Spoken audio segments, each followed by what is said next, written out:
Hello everyone, welcome to this video.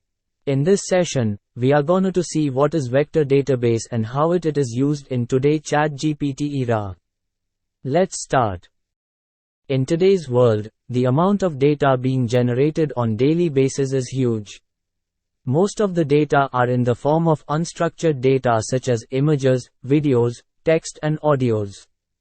With current relational and semi-structured database techniques, it is not easy to process such volume of data. That is why we need a new database system called vector database. Vector is a mathematical structure with magnitude and direction. Vectors are the ideal data structure for machine learning algorithms.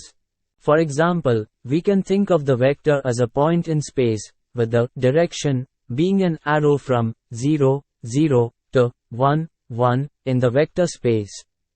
When we look at a bunch of vectors in one space, we can say that some are closer to one another, while others are far apart.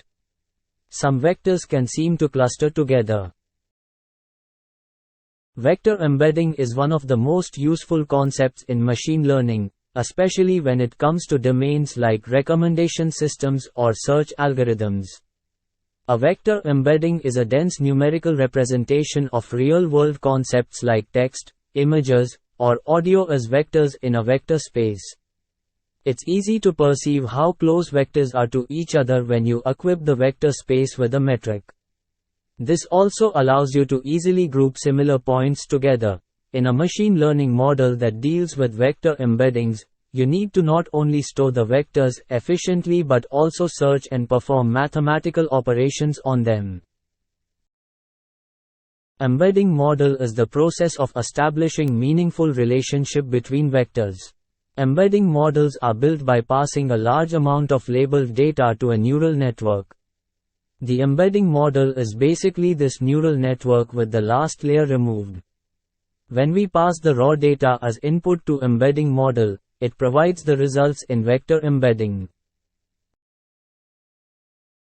A vector database is a type of database that indexes and stores vector embeddings for fast retrieval and similarity search, with capabilities like CRUD operations, metadata filtering, and horizontal scaling. Vector database efficiently handles complex unstructured data like images, audio, and text. First, we use the embedding model to create vector embeddings for the content we want to index. The vector embedding is inserted into the vector database, with some reference to the original content the embedding was created from. When the application issues a query, we use the same embedding model to create embeddings for the query, and use those embeddings to query the database for similar vector embeddings. In relational database, the values are stored as rows and columns. In vector database, values are stored as vectors. In relational database, the query result returns exact matched records. Vector databases follows similarity searches using the approximate nearest neighbor (ANN) algorithm. Relational database traditionally used in OLAP and OLTP applications. Vector databases are used in semantic search, recommendation engines and similarity search.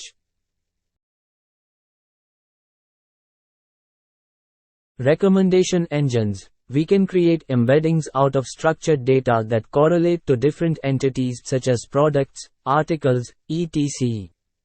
In most cases, you'd have to create your own embedding model since it would be specific to your particular application. Sometimes this can be combined with unstructured embedding methods when images or text descriptions are found. Semantic search. Search engines traditionally work by searching for overlaps of keywords.